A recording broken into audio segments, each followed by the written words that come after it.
Hello students. Welcome back to the channel. आज एक्झामचा day number 3 आहे.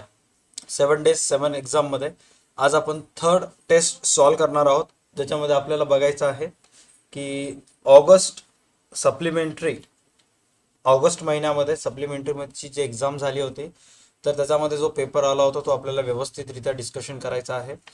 अतिशय इझी पेपर आहे, व्यवस्थित आपण चेक करूयात. ऑल राईट, चलो. So without wasting any time फटाफट आपण पेपर स्टार्ट करूयात. पहिल्या क्वेश्चनचा आन्सर ॲग्री ऑर डिसॲग्री मध्ये द्यायचं आहे. दिलेले जे स्टेटमेंट आहेत, एक तर ॲग्री असायला पाहिजे ऑर डिसॲग्री असायला पाहिजे. Okay, so question first, financial statement includes balance sheet. Agree डिसॲग्रीच्या प्रश्नामध्ये तुम्हाला रिझन्स लिहायचे नसतात, डायरेक्ट आन्सर्स तुम्हाला तिथं छापायचे असतात. All right, so financial statement includes balance sheet only, wrong. Financial स्टेटमेंट्समध्ये फक्त बॅलन्स शीट्स तर नाही, तर बाकी आणखी खूप सारे स्टेटमेंट्स असतात. राईट, जसे की प्रॉफिट अँड लॉस सुद्धा काइंड ऑफ एक फायनान्शियल स्टेटमेंटच आहे. ट्रेडिंग अकाउंट सुद्धा एक स्टेटमेंटच आहे. राईट, अशा प्रकारचे अनेक स्टेटमेंट असतात. सो बॅलन्स शीट एकच नाही. सो पहिल्या प्रश्नाचं जे उत्तर आहे येईल disagree.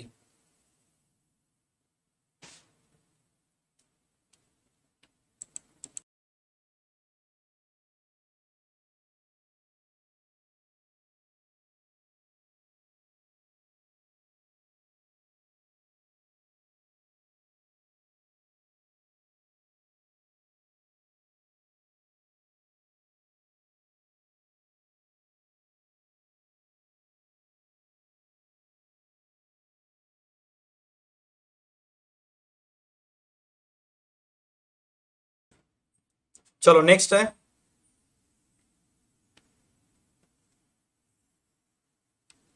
the person in whose favor the bill is endorsed is known as endorsee. The person in whose favor the bill is endorsed is known as endorsee. काय वाटते सेकंडचा आन्सर काय असेल? सेकंडचा आन्सर असेल ॲग्री. ज्याही व्यक्तीच्या फेवरमध्ये तुम्ही बिल एंडॉर्स करता त्या व्यक्तीला एंडॉर्सी असे म्हणतात, आणि ज्या व्यक्तीने ते बिल ट्रान्सफर केलेलं आहे ओनरशिप, त्याला एंडॉर्सर असं म्हणतात. Right, endorser. डन, चलो ग्रेट. त्यानंतर retiring partner is not entitled to share in general reserve. जो रिटायरिंग पार्टनर आहे त्या रिटायरिंग पार्टनरला जनरल रिझर्व मध्ये किंवा अनडिस्ट्रीब्युटेड प्रॉफिट किंवा अक्युम्युलेटेड प्रॉफिट मध्ये भाग दिला जात नाही. आन्सर असेल clear cut disagree, because he is entitled to get share in general reserve and accumulated profit. Next check करा, income and expenditure account is real account. जो इन्कम अँड एक्सपेंडिचर अकाउंट असतो तो रिअल अकाउंट असतो म्हणाले, तर answer येईल disagree. Right, because it is nominal account.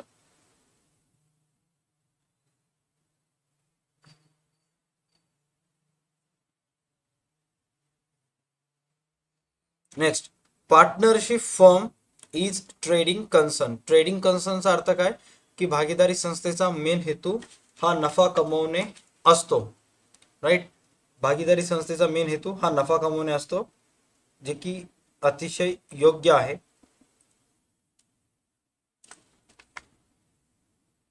Agree.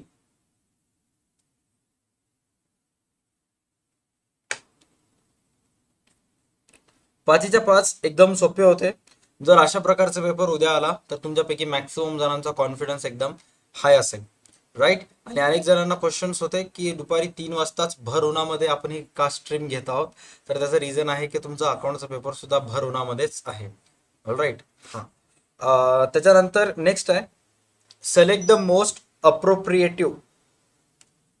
Appropriate alternative from those given below and rewrite the statement. So पहिला question आहे, a proportion in which continuing partners get share of retiring partners is known as dot dot dot ratio.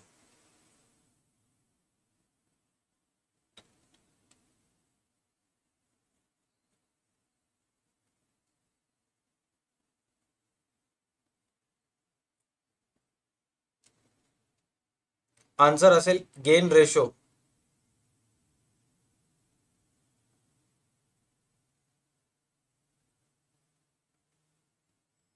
Next, partnership is completely dissolved when the partner of the firm become dot dot dot solvent, insolvent, creditors and debtors.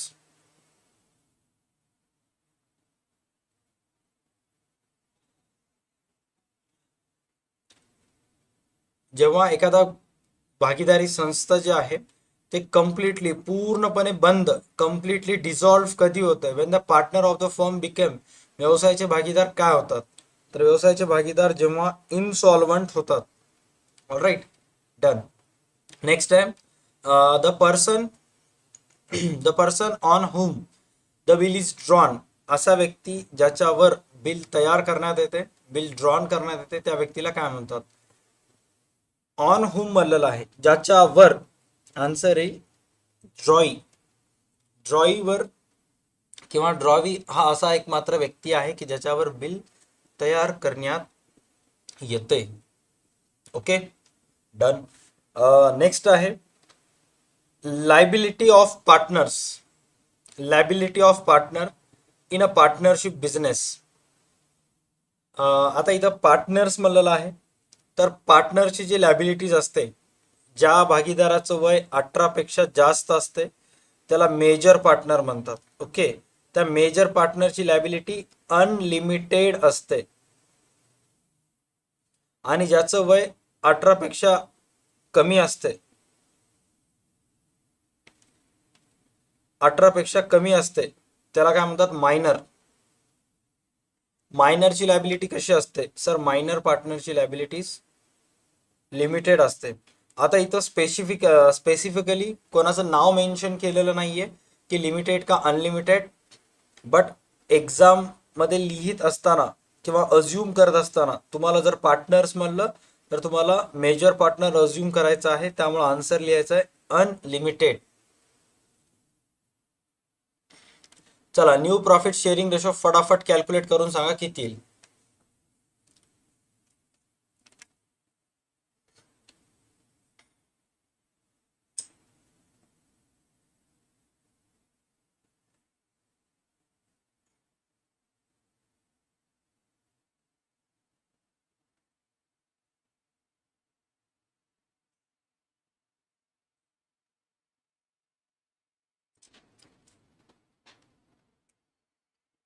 बारा 8 5 असं खूप साऱ्या जणांचा answer यायलंय.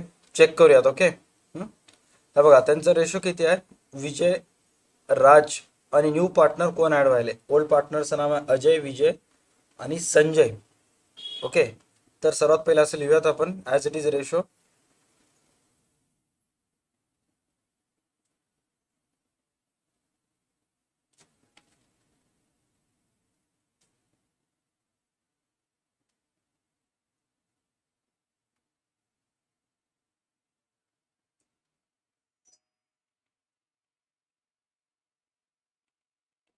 बारास आठास 5. Right, 12/8/5. Done.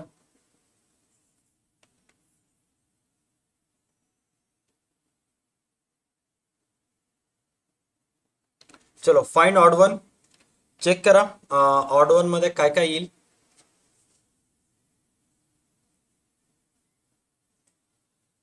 Reserve fund, bank loan, building, capital.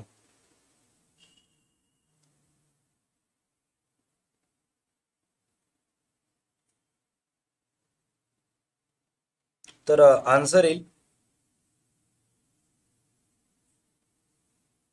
Building. Why, just because reserve fund, bank loan आणि capital हे तिन्हीच्या तिन्ही काय आहेत सर, हे तिन्हीच्या तिन्ही व्यवसायाला असणारे लायबिलिटीज आहेत. राईट, बट बाकी बिल्डिंग जर बघताल तर ते एक फिक्स्ड ॲसेट्स आहे.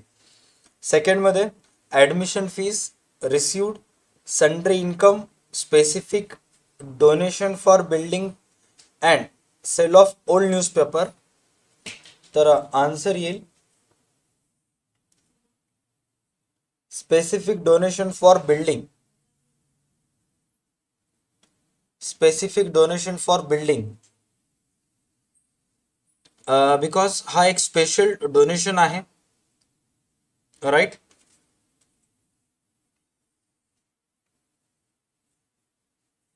आणि बाकी सगळे रेव्हेन्यू रिसिट्स आहेत.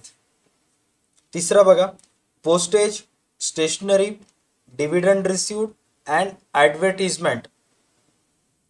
आन्सर काय येईल? Postage, stationery, dividend received and advertisement. Answer येईल याचं पोस्टेज एक इनडायरेक्ट एक्सपेन्सेस आहे, स्टेशनरी सुद्धा अँड ॲडव्हर्टाइजमेंट सुद्धा. डिव्हिडंड रिसिव्ह जर नॉट प्रॉफिट लॉस अकाउंटच्या दृष्टिकोनातून पाहायला गेलं किंवा फायनल अकाउंटच्या पॉईंट ऑफ व्ह्यूनं पाहायला गेलं तर ते एक इनडायरेक्ट इन्कम आहे किंवा इन्कम आहे. Last, bank overdraft, library books, stock of drugs आणि इक्विपमेंट्स.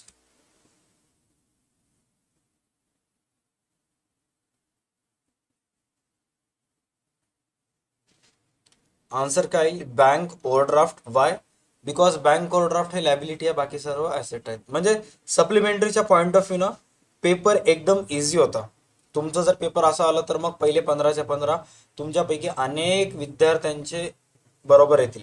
ओके, चला आता लास्ट चेक करूयात आणखी काय दिलेलं आहे. Realisation accounts, partners capital accounts, balance sheet आणि बँक अकाउंट. हां, हे थोडंसं सांगा बरं.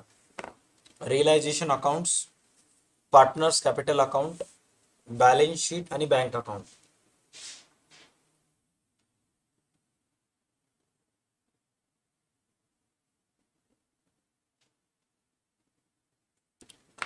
आता याचे दोन दृष्टिकोनातून आन्सर येतात. जर तुम्ही असे विचार केलात की बाबा सर रिअलायझेशन, पार्टनर्स कॅपिटल आणि बँक अकाउंट याच्यामध्ये जर बॅलन्स शीट जे दिलेलं आहे तर ते बॅलन्स शीट स्टेटमेंट आहे, बाकी सगळे अकाउंट आहेत. ओके, बट दरवेळेस असं विचार योग्य नसतो. कदाचित आन्सर रिअलायझेशन अकाउंट सुद्धा राहू शकते. पुस्तकीचा काही भरोसा धरू नका. ओके,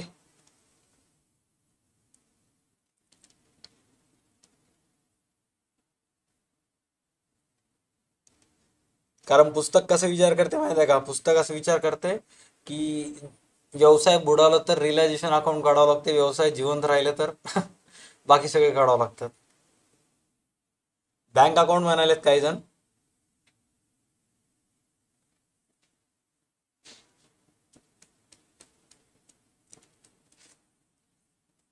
घाबरून गेलेत पोरं एकदम, असं बॅलन्स शीट उत्तर नाही म्हणलं तर. पाणी पिया रे, पाणी पिया. हा, complete the sentence. Complete the sentence.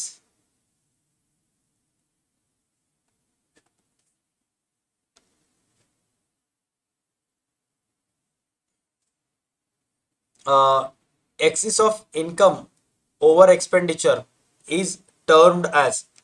Excess of income over expenditure is termed as. म्हणजे इन्कम जास्त आहे खर्चापेक्षा, इन्कम जास्त आहे खर्चापेक्षा. आन्सर काय येईल?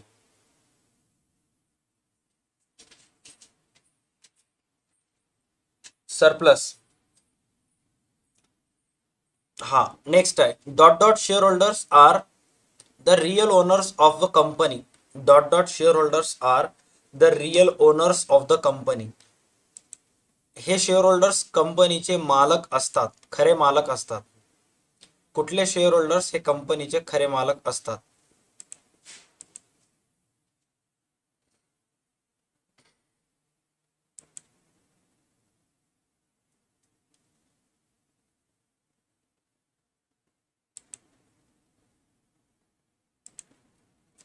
Equity.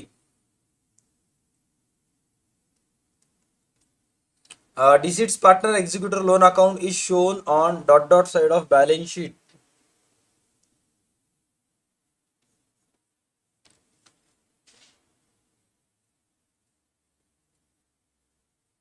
Liability side of balance sheet. Okay, sorry मी थोडंसं घाई केलो आन्सर लिहायची. हा, नेक्स्ट तुम्ही सांगा, मी लिहित नाही. Dot dot is the set of programs that direct computer to perform a desired task. भाई, कालच्याच एक पण पेपरमध्ये होतं, आजच्या पण पेपरमध्ये आलेलं आहे. राईट आन्सर काय येईल?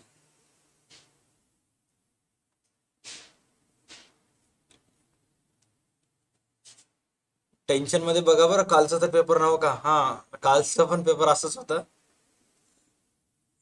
आन्सर काय येईल? सॉफ्टवेअर. त्यानंतर revaluation account is also non as dot dot dot account. Revaluation अकाउंटला आणखी एक नाव काय दिलेलं आहे? सॉफ्टवेअर इंजिनियर म्हणू नको बेटा सोनावणे. सॉफ्टवेअर इंजिनियर का म्हणालीस तू? Profit and loss adjustment account. Profit and loss adjustment account. Right. चला, आता जे ऑब्जेक्टिव्ह साठी आले होते ते जाऊ शकतात. बाकीचे आता टेम्पररी मंडळ. आता मंगलाष्टक लागलेलं आहे, त्यामुळे ज्यांनाही जेवायला जायचं त्यांनी डायरेक्ट जेवायच्या पंक्तीत जा. फक्त सोयरे धायरे फक्त इथंच थांबा. ओके, हा. मागच्या 3 दिवसापासून तसंच होलालंय. ऑब्जेक्टिव्ह साठी सगळेजण जमा व्हायला धिंगाणा धिंगाणा धिंगाणा करायला, आणि जसं मंगलाष्टक लागलं पळाले पहिल्या पंक्तीमध्ये. चलो भागो. आणि मग ते फक्त आपल्या स्वतःच्या घरचे आहेत, आपणच सर्वात अगोदर जेवण केलं तर चांगलं वाटणार म्हणून ते थांबलेले. हा,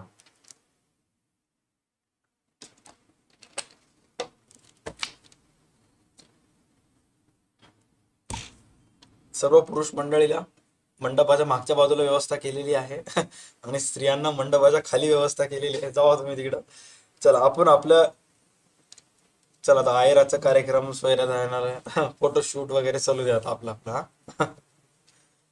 डन. चेक करा. फर्स्ट ऍडजस्टमेंट याच्यामध्ये काय सांगण्यात आलेलं आहे? Stock on hand 31 March 2019. भाई, पहिली ऍडजस्टमेंट मी काय एक्सप्लेन करायलो, तुम्ही आता याच्यामध्ये एकदम एक्सपर्ट झालात.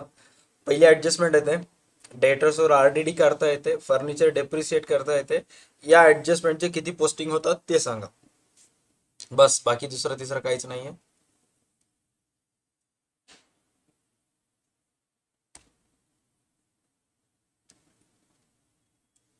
Goods of ₹8,000 destroy by fire and insurance company admitted claim 6,000. 8,000ची पोस्टिंग कुठे जाईल? 8,000ची पोस्टिंग जाईल सर ट्रेडिंग सीआर. 6,000 कुठे जाईल? बॅलन्स शीटच्या ऍसेट साईडला. राईट. त्यानंतर 2,000ची पोस्टिंग जाईल profit and loss DR side, कारण 6,000 मधून 8,000 मधून 6,000 गेले. 2,000 रुपये कंपनीचं किंवा व्यवसायाचं नुकसान झालं, 2,000 रुपये जातील प्रॉफिट लॉसच्या डीआर साईडला. एक मात्र ऍडजस्टमेंट आहे ज्याची किती पोस्टिंग होतात? 3 पोस्टिंग होतात. ओके. पहिली पोस्टिंग 8,000ची ट्रेडिंगच्या सीआर साईडला. 8,000 रुपयाची वस्तू नुकसान झाले आगीमुळं, आणि 6,000 रुपये इन्शुरन्स कंपनी दिली, त्यामुळे ऍसेटला 6,000. 2,000 प्रॉफिट लॉस डीआर. डन. शाबाश. चलो, गणितामध्ये हिडन ऍडजस्टमेंट बघा. कोणती हिडन ऍडजस्टमेंट आहे का? कशामुळे एवढंच पेपर सोपं दिले यांना काहीच माहित नाही. काय त्याच्या मागचा राज होता काहीच माहित नाही. हा,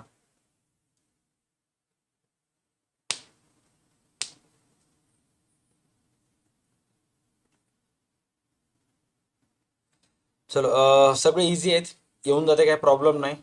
काहीच याच्यामध्ये अवघड नाहीये, एकदम बेसिकचा प्रॉब्लेम आहे. फक्त फिक्स डिपॉझिट आहे ते सुद्धा ऍसेट साईडला जाते.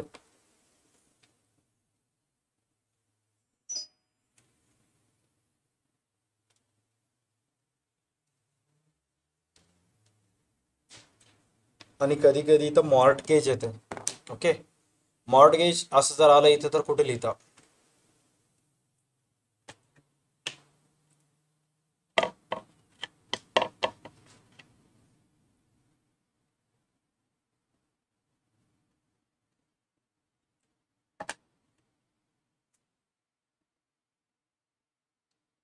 मॉर्टगेज जर आलं तर कुठे लिहिता? मॉर्टगेज तुमच्या पुस्तकीमध्ये पण आहे, असं का करायला?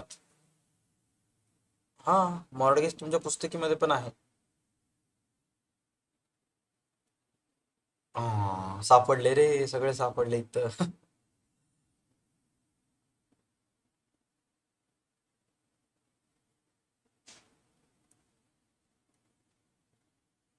निकिता पाटील स्टार्ट करा. अरे तेवढाच ती स्ट्रीम स्टार्ट झाली ना. मॉर्टगेज जर आलं तर भाई बॅलन्स शीटच्या लॅबिलिटी साईडला जाईल. मॉर्टगेज या शब्दाचा अर्थ आहे संपत्तीचे कागदपत्र बँकेत ठेवून बँकेकडून कर्ज घेणे. मॉर्टगेज असं त्याला म्हणतात. राईट. हा, तुमच्या पुस्तकामध्ये आय थिंक आहे रे, मी बघितलं होतं. एक सेकंड थांबा बरं.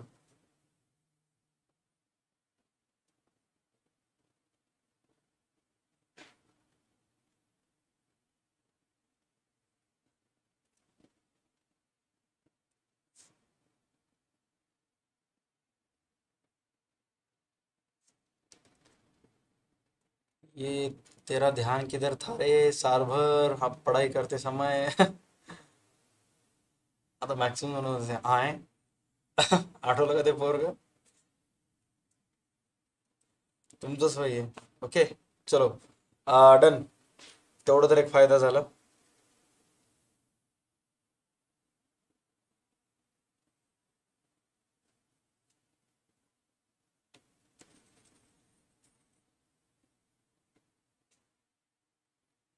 चलो आज आपण NPO ची स्ट्रीम घेतला होता सकाळी, राईट. तर NPOच्या स्ट्रीममध्ये आपण डिस्कस केला होता about tuition fees and all that. Check करा आता इथं. तुम्हाला लास्ट इयरची बॅलन्स शीट दिलेली आहे का, तर लास्ट इयरची बॅलन्स शीट दिलेली नाहीये. ओके, ट्युशन फीस आलेला आहे तुम्हाला इथं. तर ट्युशन फीस बद्दल इथं काय सांगितलेलं आहे चेक करा. For the current year 18-19 tuition fees are outstanding 5,000. Okay, तर सर्वात पहिला या 3,500ची पोस्टिंग कुठं होते का, यस ऑर नो. लास्ट इयरची बॅलन्स शीट दिलेली नाही. ओके, लास्ट इयरची बॅलन्स शीट दिलं नाहीये, तर याचं दुसरी पोस्टिंग कुठं होते का, यस ऑर नो. कुठंच होत नाही. ओके, तर इन्कम साईडला 35,000 लिहायचं. त्या 35,000 मध्ये हे 5,000 ऍड करून दुसरी पोस्टिंग काय करायचं तुम्हाला, ऍसेट साईडला टाकायचं आहे. ओके, पेज नंबर 9 दिलेला आहे इथं. पेज नंबर किती आहे, 8. असं नाही की दुसऱ्या पेजवर बॅलन्स शीट असेल. त्याच्यानंतर इथं खाली काही ऍडजस्टमेंट सुद्धा दिलेले आहेत. कॅपिटल फंड ऑलरेडी काढून दिलेला आहे 16,51,000.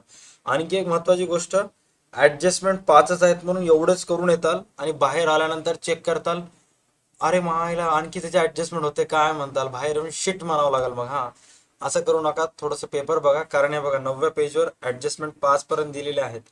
असं वाटते की हा बरं झालं 5च ऍडजस्टमेंट आहेत. मागच्या साईडला बघा, इथे 2 ऍडजस्टमेंट आहेत.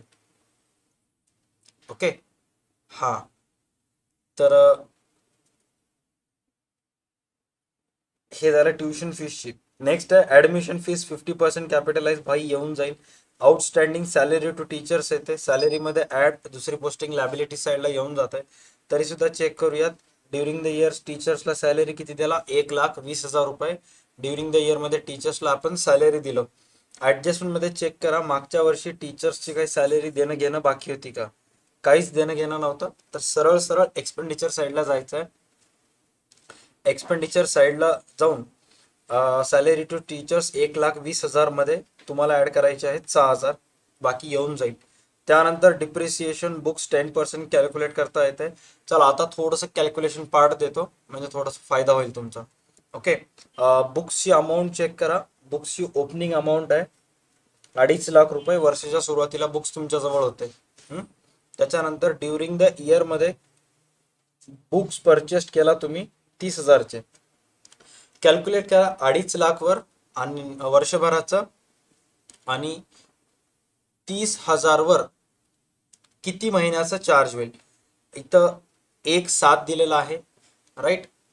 तर याचा अर्थ 9 महिन्याचा चार्ज होईल. ऑल राईट, 9 महिन्याचा चार्ज होईल. कॅल्क्युलेट करा स्टेप बाय स्टेप. पर्सेंटेज तुम्हाला सांगितलेला आहे 10%. चला आपण लिहूयात.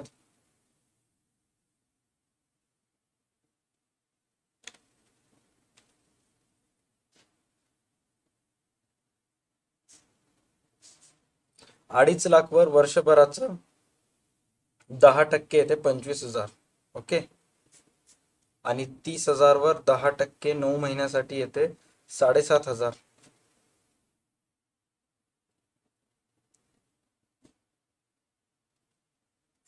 32,500. स्टेटमेंट थांबा भाई, थोडस आता दुसरी स्ट्रीम आहे हा. जस जसं माणसाचं दिमाग हे होत राहते तसं दिमाग खराब होत राहते. त्यामुळे बिनकामाचे प्रश्न विचारू नका. अकाउंटचं चालू आहे, थोडंसं अकाउंटकडे फोकस करा. कोणत्या स्ट्रीम बद्दल काहीच विचारू नका. जेही स्ट्रीम्स येणार आहे त्याच्याबद्दल ऑलरेडी व्हिडिओमध्ये जाऊन बघा, तिथं दिसेल कोणते येणार आहे कोणतं नाही ते. 32,500 आले का चेक करा.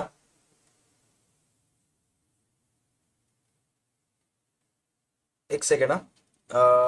30,000 वर किती टक्के म्हणलं? 10% म्हणलेलं आहे ना, माय बॅड. 30,000 वर 10%.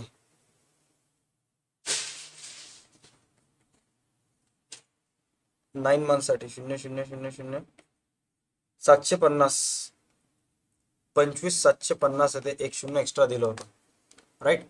25,750.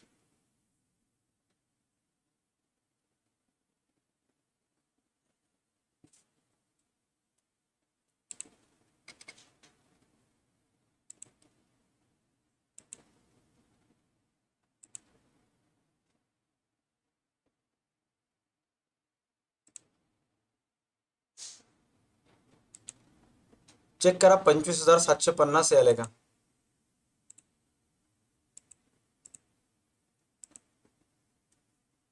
थोडंसं इथं अमाऊंट 3 पेजवर गणित आहे. मी एक पेज दाखवला तर साला एक पेज चाललं हे. फक्त अमाऊंट लक्षात घ्या. ओके. हां, मी आणखी एक वेळेस सांगतो. हे बघा, बुक्सवर डीईपीचं सांगितलेलं आहे तुम्हाला 10%. ओपनिंग अमाऊंट आहे 2.5 लाखाची, राईट. त्याच्यानंतर ओपनिंगवर 2.5 लाख वर 10% आलं 25,000. ह्याचा मॅटर क्लोज झालं. त्यानंतर परचेस ड्युरिंग द इयर आहे 30,000. 30,000 कधी परचेस केला आपण? 30,000 परचेस केला 1/7/18ला. ओके. मग 30,000 वर 10%. 30,000 वर चेक करा. 30,000 वर 10% बघा किती येईल. 2,250 आले. मी आणखी एक वेळेस कॅल्क्युलेट करतो, थांबा.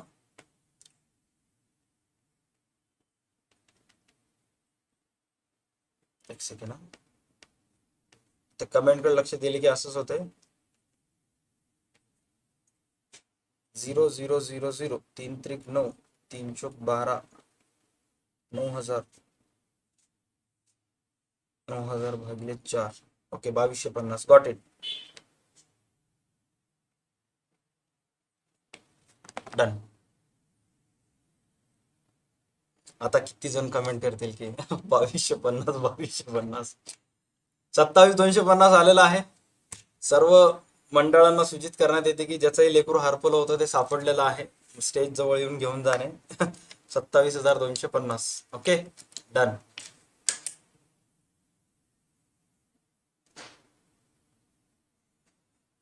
चला, त्यानंतर फर्निचर.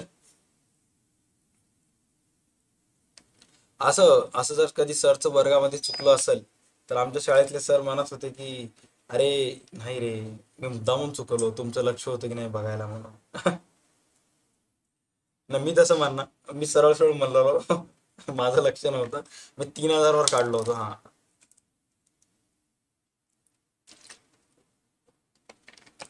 चुकलं त्याला काय फाशी घेऊ की काय करू. मी 3,000 वर काढलो होतो, माझं लक्षच नव्हतं. Right. 27,250. Okay, done.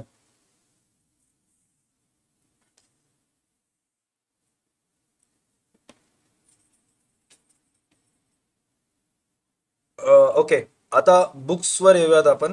Sorry, books झालं. फर्निचर. फर्निचरची बघा अमाऊंट 3,50,000 आहे. ओके, एक काम करूयात. माणसाला एकदा फोडलं की माणूस पाणी पण फुकून पिते, आता तसं व्हायते. आता इज्जतीमध्ये शिस्त एकावर एकावर एकावर एक कॅल्क्युलेट करत जायचं. हा, 3,50,000 आहे. 3,50,000 वर 15%.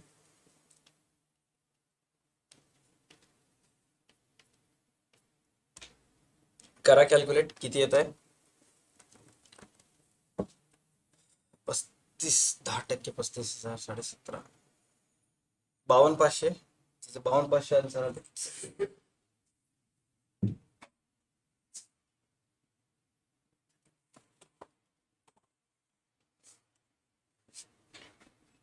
फिफ्टीन पर्सेंट म्हणलेला आहे, 15%.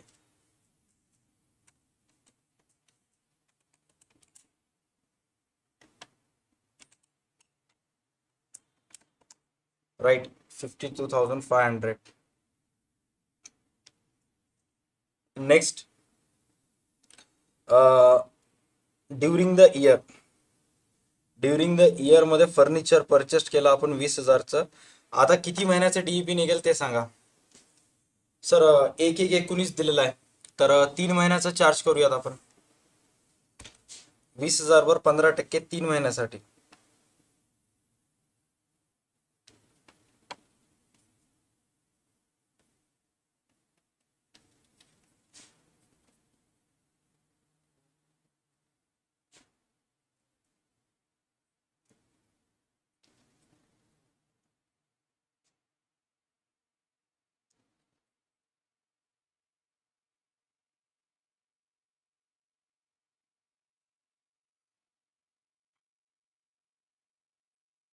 आधी ते ड्युटी आयटिंग मागचा व्हिडिओ बघायला ते झालं बेटा, ते तेव्हाच संपलं मॅटर. ते तर सर वर्गातून तेव्हाच बाहेर गेले, ते दुसरं तास चालू झालं ते. हा, 750,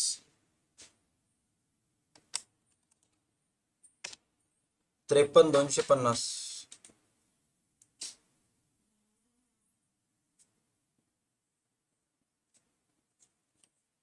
53, 250. ओके,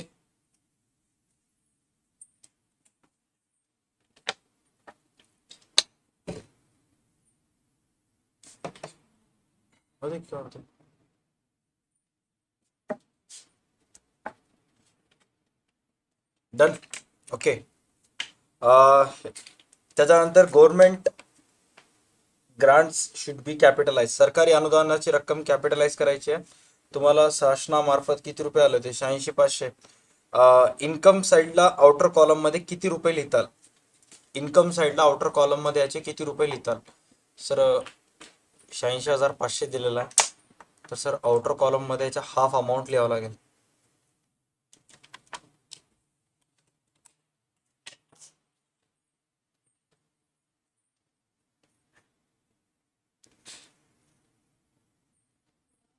त्रेचाळीस 250. वर्किंग नोट फक्त डेथ ऑफ पार्टनर मध्ये मार्क असतात वर्किंग नोटला, बाकी कशामध्ये नसतात. ओके, डेथ ऑफ पार्टनरच्या गुडविल कॅल्क्युलेशन्स मध्ये असतात, बाकी सगळ्यांची वर्किंग नोट लास्ट पेजवर करायचं. आता 43,250 इन्कम आणि 43,250 कॅपिटल फंड मध्ये ऍड करायचं तुम्हाला. गणितामध्ये बघा आणखी कोणती हिडन ऍडजस्टमेंट नाहीये. इथं एक बँक ओव्हरड्राफ्ट दिलेला आहे. ओके, 14,250 इथं बँक ओव्हरड्राफ्ट दिलेला आहे. गणितामध्ये जर ऍडजस्टमेंट शेवटची चेक करताल तर इथं सुद्धा दिलेलं आहे. तर मग मला सांगा त्याची पोस्टिंग होते का? त्या बँक ओव्हरड्राफ्टची या बँक ओव्हरड्राफ्टची पोस्टिंग होते का? होत नाही. ओके, त्याच्यानंतर इथं एक हिडन ऍडजस्टमेंट दिसत आहे का?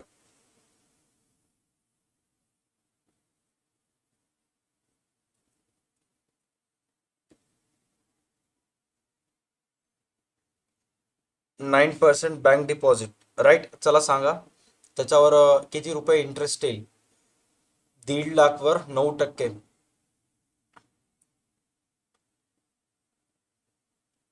13,500च्या आसपास येईल. ओके, ते 13,500 रुपये काय करायचे तुम्हाला त्याच्यामध्ये ऍड ऍसेट साईडला. अँड दुसरी पोस्टिंग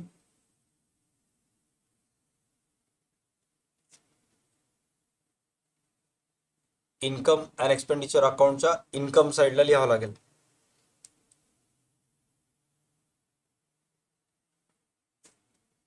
दुसरी पोस्टिंग जाईल इन्कम साईडला. Okay, done. हे सुद्धा इथंच क्लिअर झालं. बस आता बाकी काय करायचे, तुम्हाला पोस्टिंग करायचे आहेत, येऊन जाईल पोस्टिंग, जास्त काही अवघड नाहीये.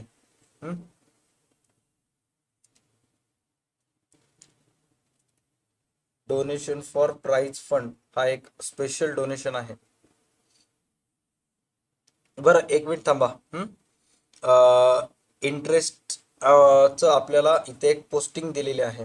ओके, मी आता लक्ष दिलं 12,750. ओके, तर मला सांगायचं आहे तुम्हाला टोटल त्या बँक डिपॉझिटवर 13,500 रुपये इंटरेस्ट यायला पाहिजे.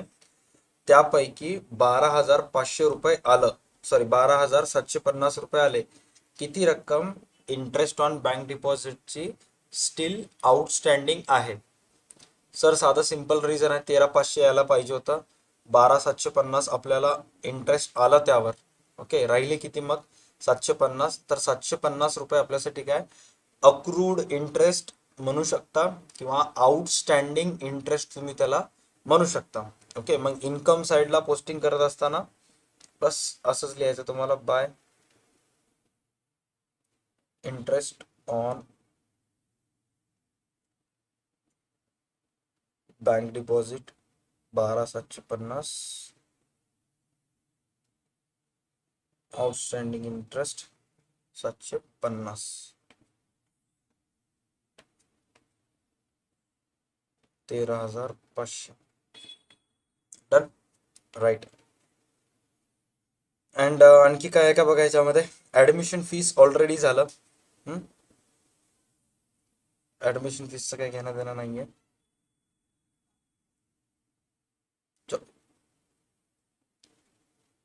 डन. पब्लिक आता जर हे फोटो सेंड केला मी या प्रश्नपत्रिकेची आपल्या व्हॉट्सअप ग्रुपवर, तसं रोजच करत आहे पेपर झाले की, ओन लेवलवर सॉल्व्ह करू शकाल का? जर मी हा प्रश्नपत्रिका सेंड केला तुम्हाला तर वैयक्तिक पातळीवर तुम्ही सॉल्व्ह करू शकता का? कारण मला असं वाटतं की एक वेळेस सॉल्व्ह करायला पाहिजे. ओके, आणि 5 किंवा 6 तारखेला मी ह्याच्यावर स्ट्रीम घेणार आहे, स्पेशल ॲनालिसिस ऑफ फायनान्शियल स्टेटमेंटचे सर्व गणित. ओके, ह्याची स्ट्रीम नक्की करा, एका दिवसामध्येच क्लिअर करून टाकेन. डन. चलो आता आपण जाऊयात डेथ ऑफ पार्टनरच्या गणिताकडे. फक्त कॅल्क्युलेशन्स आपल्याला ऍडजस्टमेंट करायचं आणि कॅल्क्युलेशन्स करून समजून घ्यायचे. चेक करा इथं कोणत्या भागीदाराचा मृत्यू झाला. रेखा, उर्मिला अँड ममता. रेशो किती आहे? 2:2:1. कोणाचा मृत्यू झाला? ममता. ममता किती महिने जिवंत होती? फक्त 6 महिने जिवंत होती. Okay, plant and machinery to be valued 30,000. किती हजार रुपये प्लांट अँड मशिनरीचे रिव्हॅल्युएशनच्या किती रुपये आणि रिव्हॅल्युएशनच्या कोणत्या साईडला जाते? 5,000 रुपये. राईट. हा, रिव्हॅल्युएशनच्या कोणत्या साईडला जातील? 25,000ची किंमत 35,000 झाली, 5,000 रुपये सीआर साईडला जातील.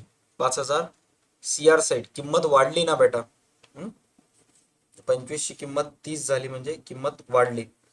त्यानंतर stock of goods reduced. Reduced बायचा अर्थ आहे कमी होणे. तर स्टॉक मधून 1,500 रुपये लेस करून तुम्हाला डीआर साईडला लिहायचे आहेत. त्यानंतर ड्रॉविंग्स ऑफ ममता. चला, ममताची टोटल ड्रॉविंग किती येईल सांगा. ममताची टोटल ड्रॉविंग किती रुपये येईल? टोटल ड्रॉविंग्स 200 रुपये पर महिना होती. आणि ममता किती महिने जिवंत होती? सर ममता ऑक्टोबर पर्यंत जिवंत होती, 6 महिने. तर बेसख 12, 200 गुणिले 6, 12. 1,200 रुपयाची नोंद जाईल डीआर साईडला. कशाच्या डीआरला? डिसिट्स पार्टनर कॅपिटलच्या डीआर साईडला. आता सांगा ड्रॉविंगची पोस्टिंग डेथ ऑफ पार्टनर मध्ये पहिली पोस्टिंग जर डिसिट्स पार्टनर कॅपिटलच्या डीआरला होत आहे, तर दुसरी पोस्टिंग कुठं होतं ड्रॉविंगची? सेकंड इफेक्ट ऑफ ड्रॉविंग कुठं जाईल? सर ड्रॉविंगचा जो सेकंड इफेक्ट आहे तो कॅश ऑब्लिक बँक अकाउंटच्या सीआर साईडला जातो. राईट, कॅश ऑब्लिक बँक अकाउंटच्या सीआर साईड. लॅबिलिटीज साईडला जात नाही, कॅश ऑब्लिक बँक अकाउंटच्या सीआर साईडला जातो. Okay, done, very good. त्याच्यानंतर नेक्स्ट आहे interest on capital. Interest on capital काय वाटतं तुम्हाला? सर इंटरेस्ट ऑन कॅपिटल सरळ सरळ जेवढी अमाऊंट तिच्या कॅपिटलची दिलेली आहे तेवढाच अमाऊंटवर कॅपिटलवर काढायचं, तर ए टाईप करा. त्यानंतर सर तिच्याच कॅपिटलवर निघेल, बट जेवढे महिने ती जिवंत होती त्याच ह्याचं निघेल, तर बी टाईप करायचं. काय वाटतं तुम्हाला? सर फक्त कॅपिटलवर कॅल्क्युलेट करा तर ए, नाही सर कॅपिटलवर तर कॅल्क्युलेट करायचं आहे, बट जेवढे महिने जिवंत होती तेवढ्याच महिन्याचं. मग आन्सर काय येईल? बी. कारण इंटरेस्ट ऑन कॅपिटल हा टाइम रेशोनुसार वाटण्यात येतो. ओके, जेवढे महिने जिवंत होते तेवढ्याच महिन्याचा. तर घ्या मग, शुभस्य शीघ्रम. ममता 10,000 घ्या. 10,000 वर 10% 6 महिन्यासाठी किती येईल?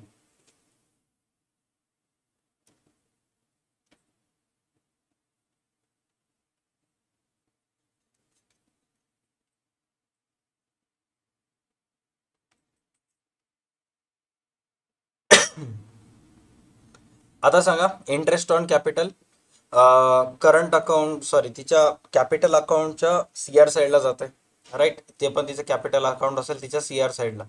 याची दुसरी पोस्टिंग कुठे जाईल? याची second effect of interest on capital.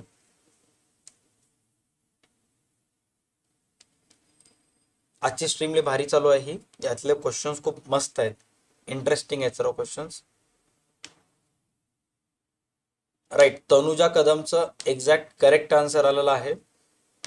ओमचं सुद्धा करेक्ट आन्सर आलेलं आहे की जेव्हाही आपण डिसिट्स पार्टनरच्या कॅपिटलवर interest on capital find out करतो, तर ते बॅलन्स शीटच्या लायबिलिटी साईडला, सॉरी बॅलन्स शीटच्या ॲसेट साईडला जे आपण सस्पेन्स अकाउंट लिहितो, तर त्या सस्पेन्स अकाउंटच्या रकमेमध्ये आपल्याला हे ॲड करावं लागतं.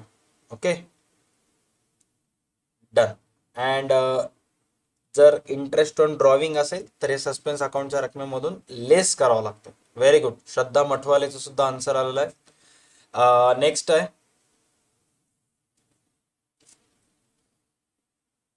गुडविल. चला फटाफट गुडविलचं व्हॅल्युएशन करून घेऊयात एक वेळेस फटाफट.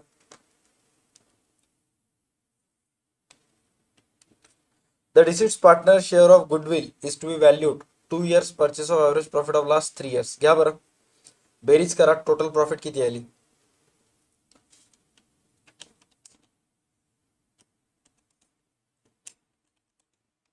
7.5, 8,500, 6,500, 22,500 आले का चेक करा टोटल प्रॉफिट. Okay, done. त्याच्यानंतर टीपी एपी फाइंड आउट करा, भागिले 3, 7,500. Valuation of goodwill 15,000.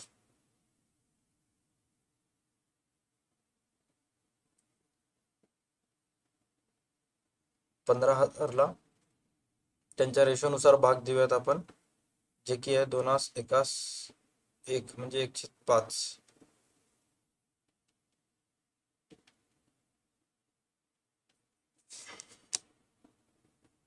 ममताच 3,000 रुपये येईल. ममताच गेली ना, एक वेळेस चेक करा. हा, मग 3,000 रुपये येईल.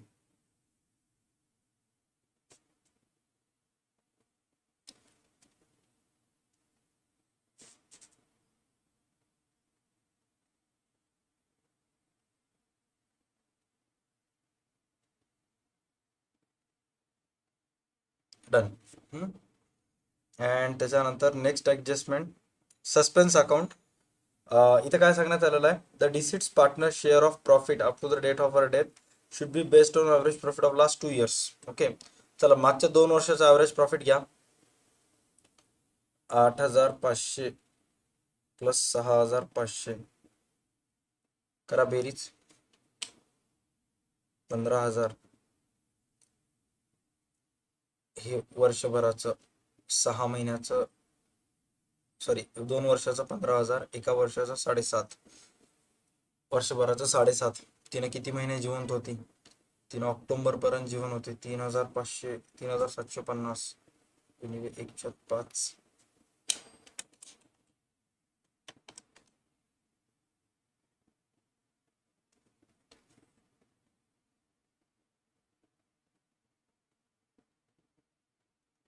750.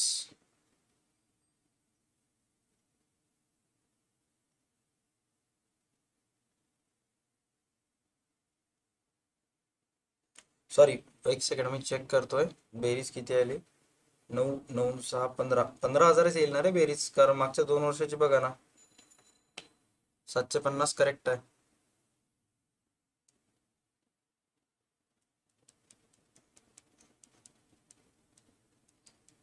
तर मागच्या 3 पेपर मध्ये मी सगळं एकदम सिस्टमॅटिक करून सांगलो.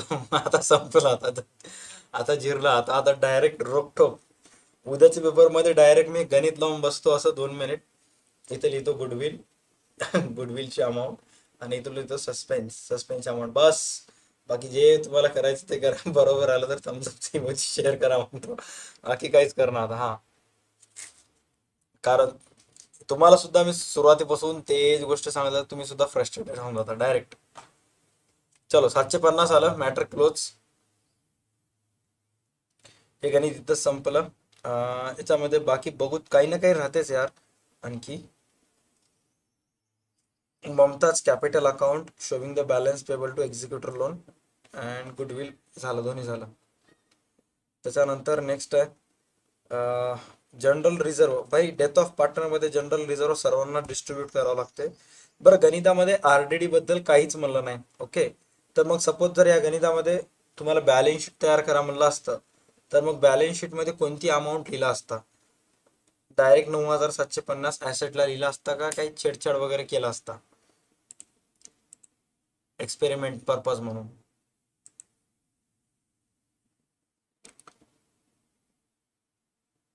अरे भाई, 11,000 बॅलन्स शीट मध्ये.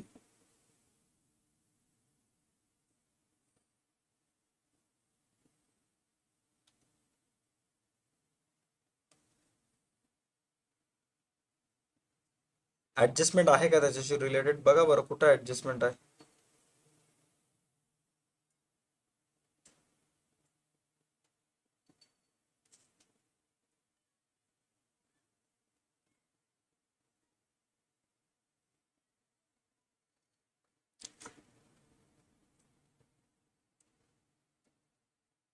ऑल डेटर्स वेर गुड, राईट. ऑल डेटर्स वेर गुड. तर 11,000 रुपये बॅलन्स शीटच्या ऍसेट साइडला, आणि कुठे गेला, हा, आणि 1,250 प्रॉफिट रिव्हॅल्युएशन किंवा प्रॉफिट लॉसच्या रिव्हॅल्युएशन किंवा प्रॉफिट अँड लॉस ऍडजस्टमेंटच्या डीआर साइडला. Okay, done. स्टील आणखी बघा काही आहेत का याच्यामध्ये करायसारख्या गोष्टी? एकदम दिमाग शांत ठेवून बघा, धावपळ धावपळ नाही, काही नाही, एकदम चिल मोड मध्ये. बँक लोन काही सांगितलेलं नाहीये. जर सांगितलं असतं तर त्या हिशोबानं पेड वगैरे केलं असतं. जर बॅलन्स शीट तयार केलं असतं तर तिन्ही लॅबिलिटी साइडला गेले असते. डन. Okay, that's it. चलो, आता येऊयात आपल्या आवडत्या गणिताकडे. भाई, आता मी डायरेक्ट रोखठोक प्रश्न विचारतो. दिलेल्या गणितामध्ये किती जर्नल एंट्रीज होतात? युअर टाइम स्टार्ट नाव. चला, लावा ताकद, पटपण आन्सर सांगा. सर्वात पहिले आन्सर कोणाचे ते बघूयात. हा, सीआर साइड. मी डीआर साइड म्हणलो असेल, my bad. CR side, profit and loss adjustment अकाउंटच्या सीआर साइडला होतो. 7 ते 8 नाही रे भाई, असं exact cut to cut answer.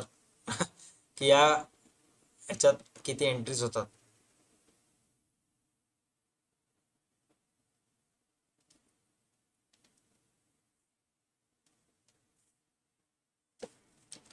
दहा म्हणायले, 10, 15, 16, बघूत आपण, चेक करूया आता.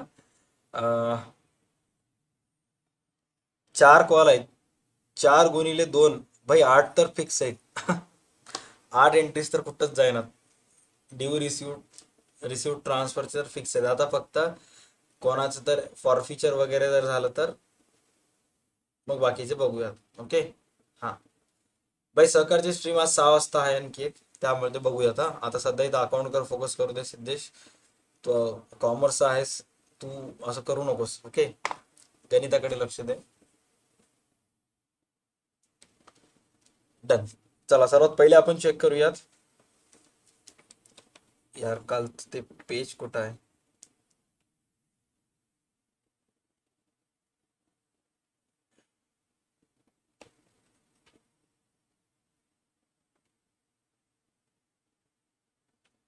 गजब टोपीबाज आदमी आहे. मागच्या 3 दिवसामध्ये जनरल एंट्री तेच आहेत, फक्त अमाऊंट पुसून मी बदललो बस, बाकी काय नाही, आळस. ओके चला, तुम्ही सांगा आता. याच्यामध्ये 1 लाख शेअर्स कंपनी विकायला काढली. ओके, कंपनीला मागणी आली 1,20,000ची. तर हे ओव्हर सबस्क्रिप्शनची केस आहे. ओके, तर पहिली एंट्री होईल 1,20,000 गुणिले 2, 2,40,000ची.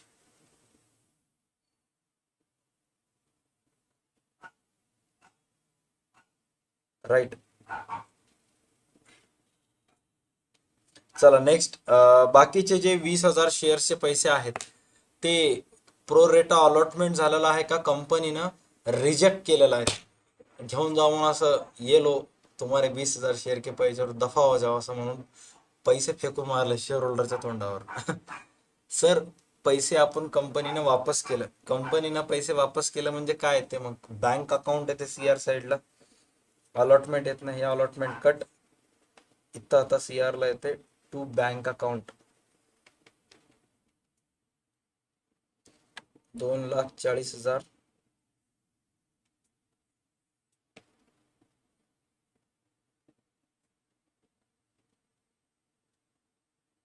1,00,000 गुणिले 2,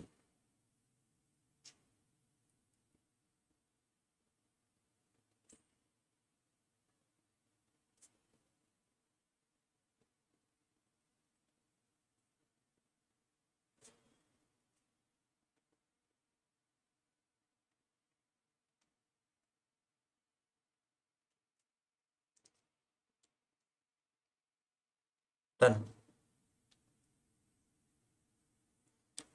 प्रो रेटा आहे, बघा बरं गणितामध्ये, मी बघितलं नाही. अरे कुठं प्रो रेटा आहे? The shares directly decided to reject applications and refunded application money on that. पैसे गेले ना रे. हा ओके, प्रो रेटा नाहीये. शिवानी डोंगरे आणि कोण होता? हा ओके ठीक आहे. एकच एंट्री करून टाकायचं कंबाईन. 2 नवीन एंट्री केला तरी चालेल, काय प्रॉब्लेम नाहीये.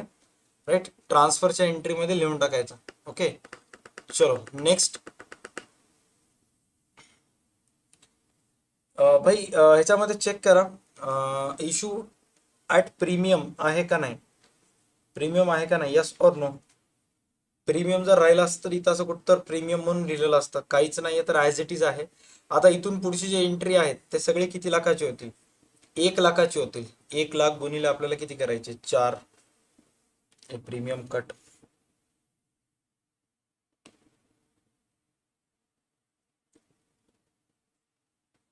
4,00,000 bank account DR to equity share allotment account CR. 4,00,000 4,00,000. याला असंच ठेवतो, उद्या कामाला येते, छेडछाड नको. First and final call 2,00,000. First call. पहिले बघूया त्यार तिनं कोणत्या कॉलचे पैसे दिले नाही. अरे भाई, कोणी पैसे इथं ज्यानं पैसे दिले त्याचं काही नावच नाही भाई. 8च एंट्री होतात ना, 8च एंट्री होत मग. कारण मला असं वाटलं की कोणाचं जर एकाचं शेअर होल्डरचं कॉल्स इन एरर्स असेल. इथं कॉल्स इन एरर्स बिरर्स काहीच नाही. आता समोरच्या 2 एंट्रीचे अमाऊंट हे 2,00,000 आणि याच्या एंट्रीचं तुमचं तुम्हाला माहित आहे. 2,00,000 2,00,000 विषय समाप्त.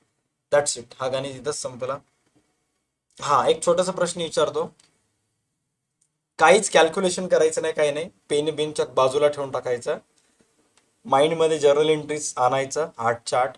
बॅलन्स शीट टोटल किती आहे ते सांगायचं. बॅलन्स शीट टोटल जर सपोज ह्या गणिताची बॅलन्स शीट केला तर टोटल ऑफ बॅलन्स शीट किती येईल?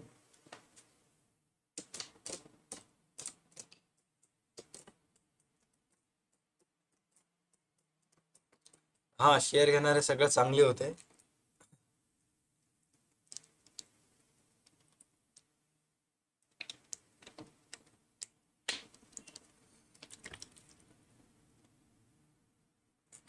अरे बॅलन्स शीट काय बघ, बस एवढंच गुणाकार करायचं तुम्हाला.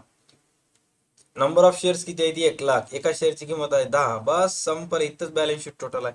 कारण कॉल्स इन एरर्स नाही, कॉल्स इन ऍडव्हान्स नाही, सिक्युरिटीज प्रीमियम नाही, काही नाही, काहीच नाही. Number of shares into per share value is equal to total of balance sheet.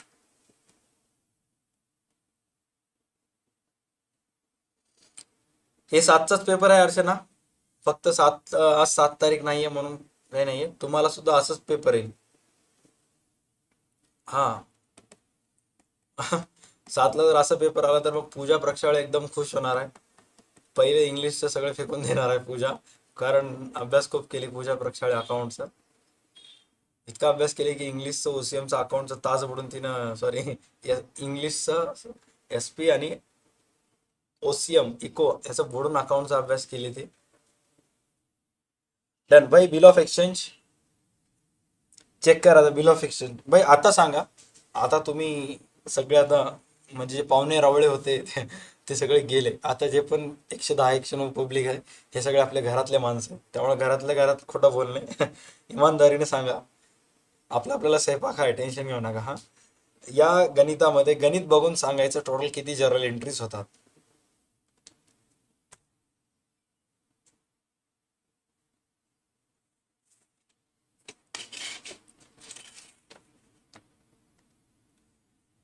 अरे हिचं काय ग्रुपचं काय आहे याचं बडा काय निरू, इट्स निरू. सर तुम्ही कोणत्या ग्रुपला सेंड करता? डिस्क्रिप्शन मध्ये लिंक आहे बेटा.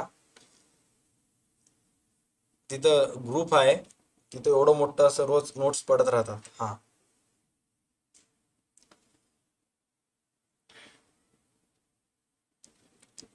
6 एंट्रीज म्हणाले. चला आपण चेक करूयात. सेल्स परचेस नाहीये तर पहिली एंट्री ऍक्सेप्टन्सची होईल 36,000ची, ड्रॉन बाय संध्या. तर या गणितामध्ये ड्रॉवी आहे संध्या.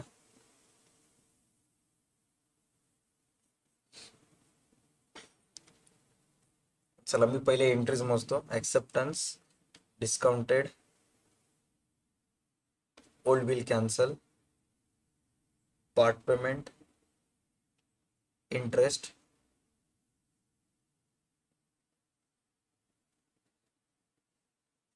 किती एंट्री झाले? 1, 2, old bill cancel 3, part payment 4, interest 5,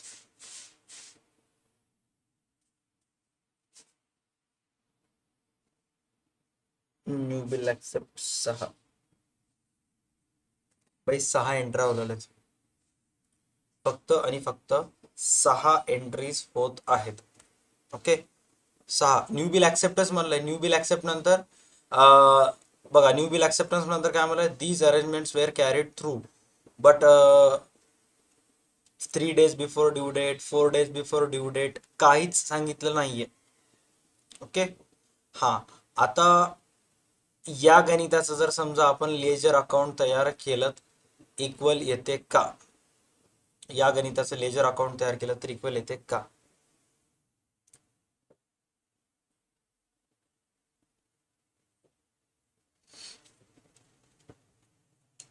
कारण हिसाब क्लिअरच झाला नाहीये. फक्त आपण बिल ऍक्सेप्ट केला, तिने पैसे दिले का? नाही. म्हणजे लेजर अकाउंट जे आहे ते इक्वल येणार नाहीये. ओके. पेपर एकदम इझी आहे. तुम्हाला फक्त कॅल्क्युलेशन परफेक्ट पाहिजे. ओके. सो पेपरचं पीडीएफ टाकल्यानंतर कधीही आज दिवसभरामध्ये हा गणित सॉल्व्ह करून घ्या आणि याचं लेजर अकाउंट काढून बघा, इक्वल येणार. आणि लेजर अकाउंट काढत असताना 2 गोष्टी लक्षात घ्यायचं. इथं सेल्स परचेस दिलं नाही त्यामुळे बॅलन्स बीडी व्यवस्थित लिहायचं. जे बॅलन्स बीडी लिहिता ते व्यवस्थित लिहायचं. आणि ड्रॉवर ड्रॉवी बघा, त्यांचे नाव काय दिलेलं आहे. ड्रॉवरचं नाव संध्या आहे. पहिलं येते ते ड्रॉवरचं नाव नसते. सॉरी, इथं मी असं का लिहिलो यार. ड्रॉन बाय संध्या हे आहे.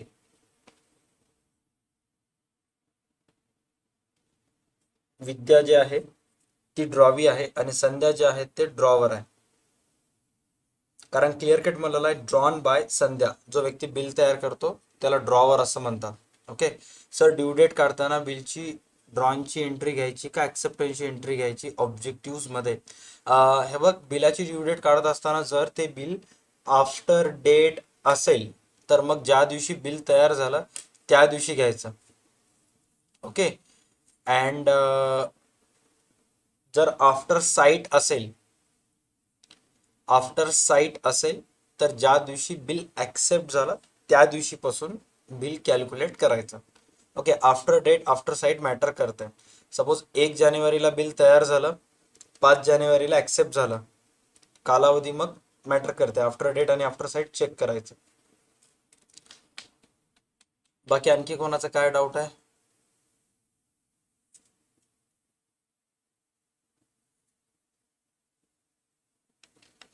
ओके, वैयक्तिक मतभेद टाळा.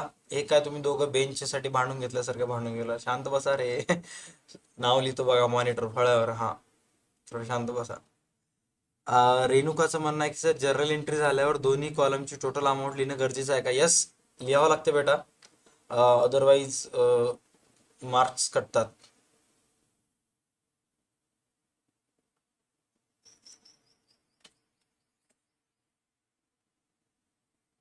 विद्यानं का पैसे दिले नाही हे त्यांनाच विचारावं लागेल. ये राज भी उसी के साथ उसी पेपर के साथ चला गया.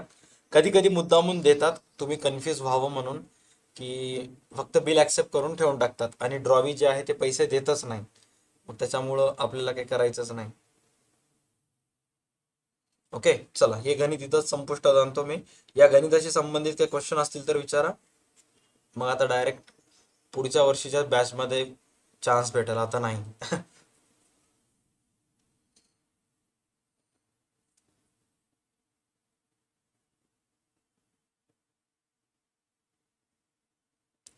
बाय नेक्स्ट प्रॉब्लेम आहे डिझोल्युशनचं. डिझोल्युशनच्या जर पेपरमध्ये जर्नल एंट्रीज आले तर पोरांचं खूप अवघड समस्या होणार आहे. का?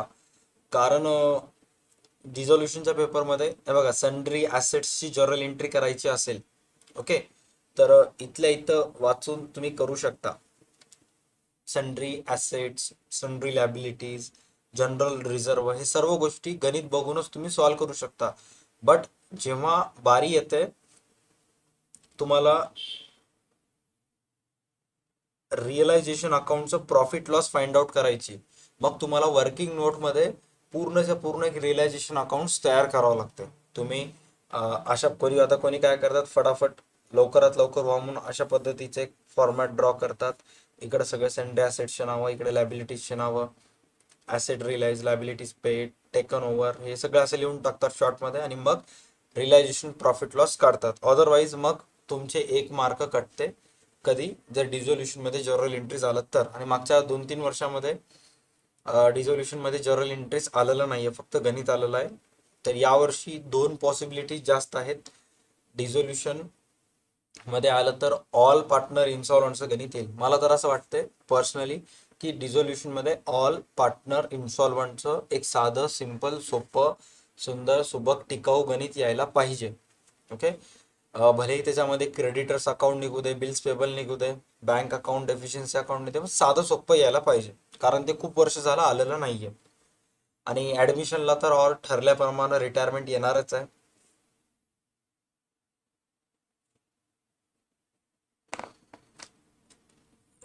ग्रुपमध्ये जॉईन व्हायची, अरे यार ते काय झालं माहिती आहे का, व्हॉट्सअप ग्रुपची लिंक फुल झालेली आहे. त्या जे एक ग्रुप होतं ते फुल झालंय, जागा मावना गेली त्याच्यामध्ये. आता दुसरे एक ग्रुप तयार केला ते पण फुल झालंय. जस्ट 1 सेकंड, मी एक लिंक टाकतो.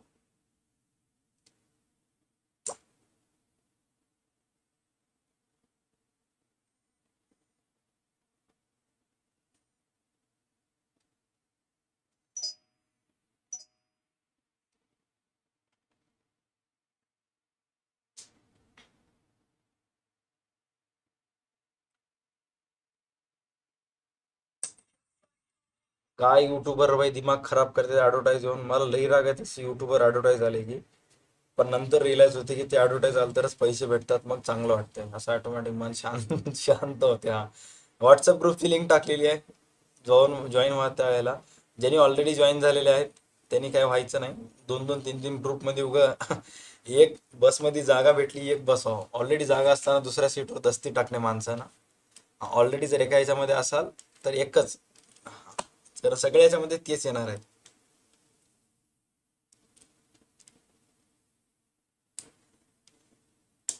डन. ओके चलो.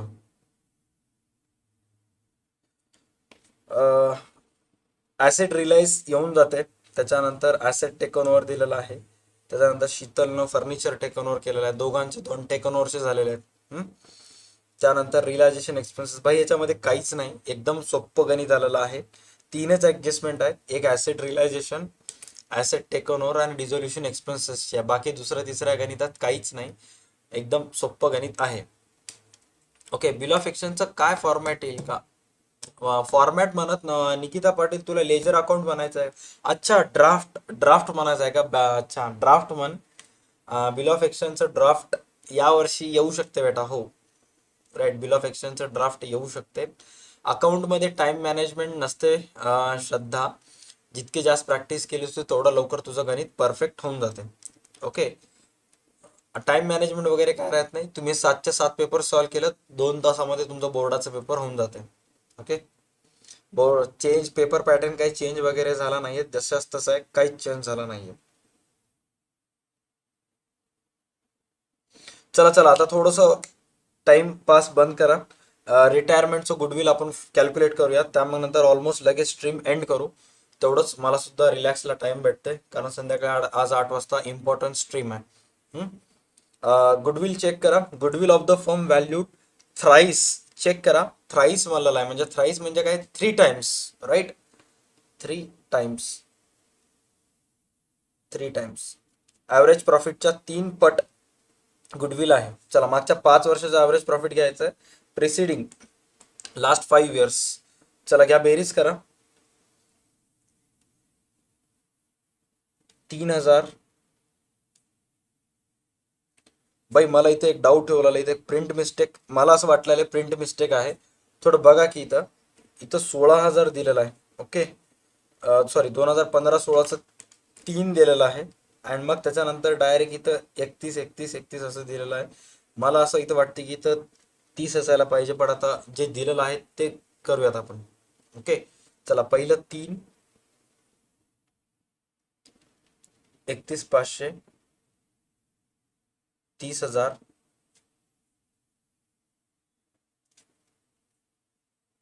48,000 प्लस 30,000. करा बेरीज, किती येईल?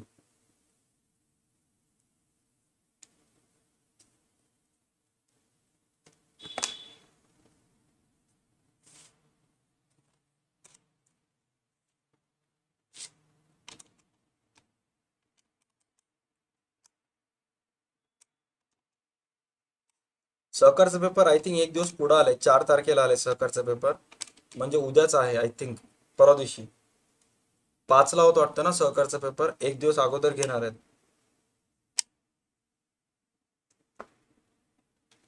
1,42,500.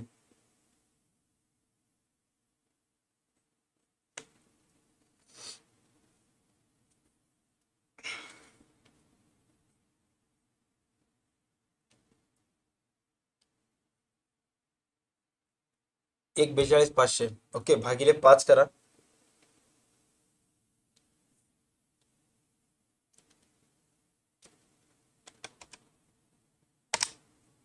28,500.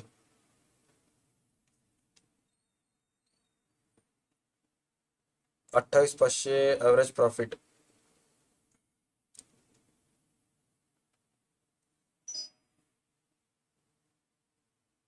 इंटू 3.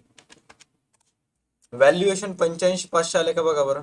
व्हॅल्युएशन 85,500 गुणिले 3.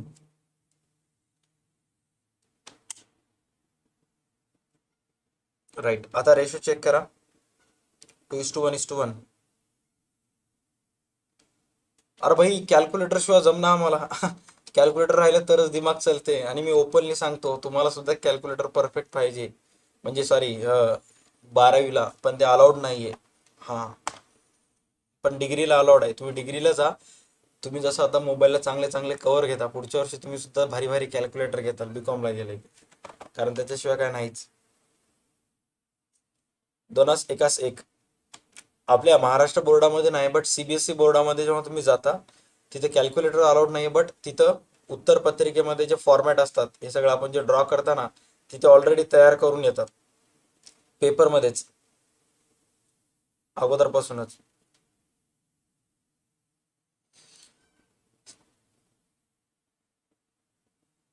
चला किती रुपये आले बघा. गुडविल रेशोनुसार वाटा.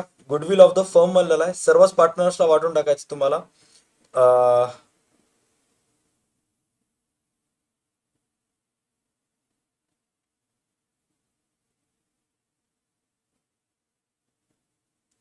5 होता 5ला काही टेन्शन नाहीये.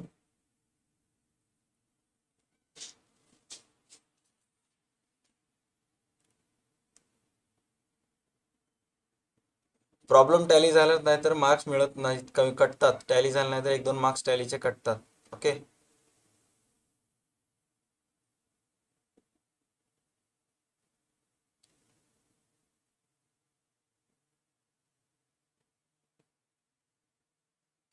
बैलेंस शीट मध्ये गुडविल आहे ते थोडस बघा, येडे येडे करू नका. उसको भी थोड़ा ध्यान दो, उसको भी नजरअंदाज मत करो.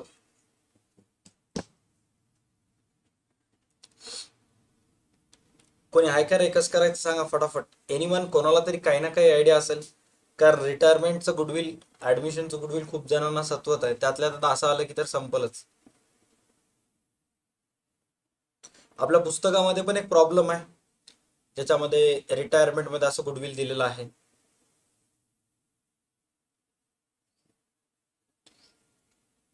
सध्या आता मला असं वाटलेलं की तिथे 30,000 यायला पाहिजे, बट ते तिथं 3,000 आलेलं आहे. अरे मी मजाक करायलो, सहकारवाले 4ला पेपर नाही, तुमचं पेपर 5लाच आहे. नसता तेवढंच रेकॉर्ड करून फक्त हे करून टाकताल, अवघड जाईल. लॉस ऑन गुडविल 4,500 म्हणायला भाऊ, जे की थोडस कुठं ना कुठं सराहनीय आहे. गुडविल वर लॉस येऊ शकते.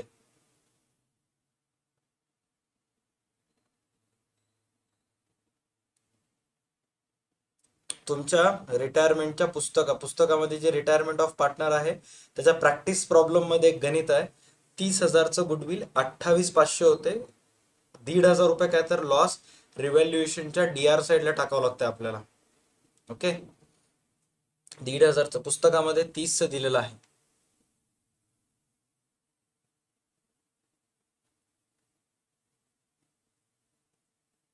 राईट. अरे पुस्तकीतले मी सांगायलो ना, मला आकडे पाठ आहेत पुस्तकीतले.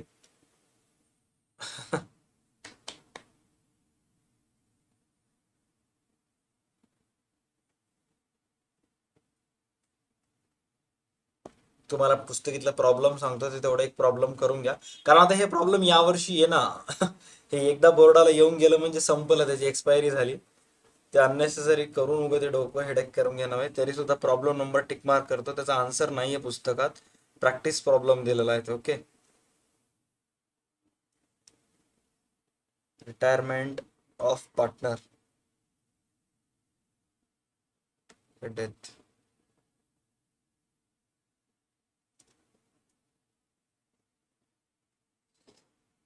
राईट. हे बघा, हे माहिती 30,000 आहे, 28,500 होते. सेम सेम प्रॉब्लेम आहे. आता बघा, हे प्रॉब्लेम आता जे आपण करायलो ते आणि हे दोन्ही प्रॉब्लेम सेम आहेत. फक्त मला असं वाटतं त्यांनी काय केलेत माहित आहे का,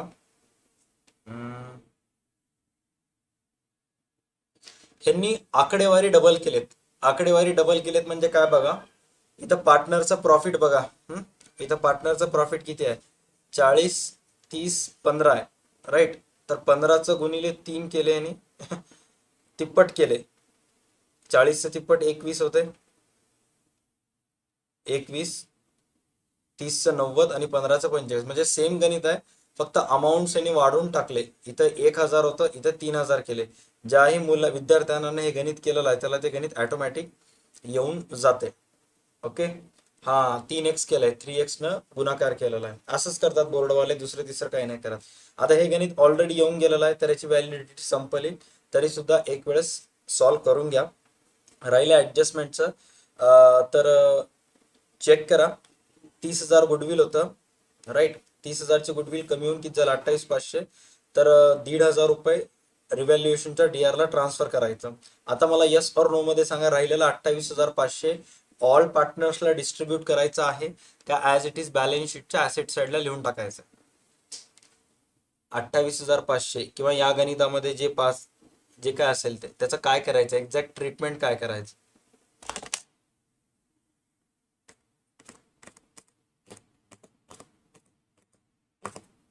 राईट.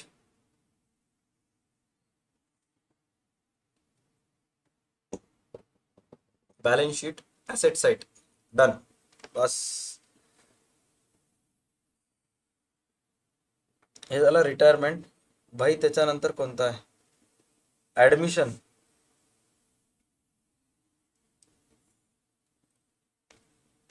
पहिली एंट्री कॅपिटल आणलेली. किती जणांना वाटतं ह्या ऍडजस्टमेंट मध्ये 3 जनरल एंट्रीज होतात? ऍडजस्टमेंट नंबर सेकंड मध्ये किती जणांना वाटतं 3 जनरल एंट्रीज होतात?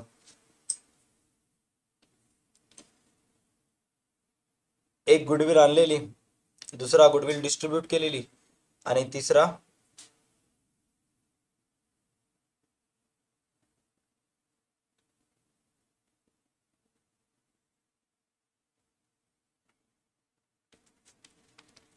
गुडविल विथड्रॉन केलेली, राईट.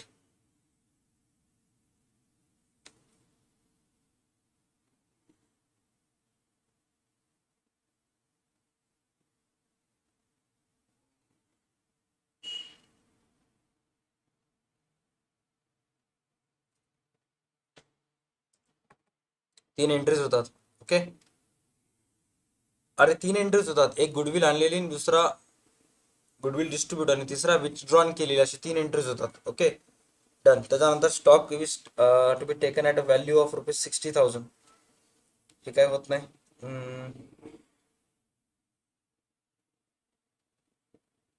That's it. ऍडमिशनचं पण तिथंच संपलं. बाकी 2 सोपे आहेत. एक आरडीडीचे आहे, एक बिल्डिंगची किंमत कमी झालेली आहे, आणि एक फर्निचरवर 10% डीईपीची आहे. एवढंच आहे, याच्यामध्ये दुसरं काहीच नाहीये. पूर्णच्या पूर्ण प्रॉब्लेमच संपला. आता करंट अकाउंटचा याच्यामध्ये काही घेणं देणं नसतं. डायरेक्ट कॅपिटलचं बॅलन्स लायबिलिटी साईडला टाकून टाका. जे पण रिव्हॅल्युएशनचं प्रॉफिट लॉस येईल ते करंट अकाउंटला टाका. करंट अकाउंटचा बॅलन्स ट्रान्सफर करायचा आहे. ओके, चलो. ही पण स्ट्रीम एकदम यशस्वीरित्या आपण क्वेश्चन पेपर कव्हर केलं. एकच गणित थोडंसं टफ होतं, ते पण रिटायरमेंटचंच. आणि अशा प्रकारचं जर गणित आलं तर मॅक्सिमम मुलं ऍडमिशनचं गणित करतील. ओके. हा, रिड्यूस करणे म्हणजे लेस करणे. ओके, कमी करणे. आणि अशा प्रकारचं गणित आलं तरी मॅक्सिमम जण काय करतात, रिटायरमेंटचं गुडविल जर स्वतःला तर ऍडमिशनकडे जातात. चला, आजच्या ह्या सेशनसाठी एवढंच.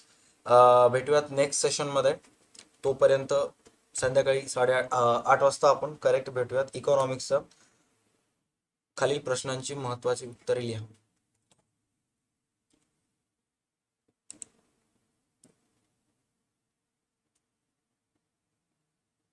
Thank you so much, RG clone.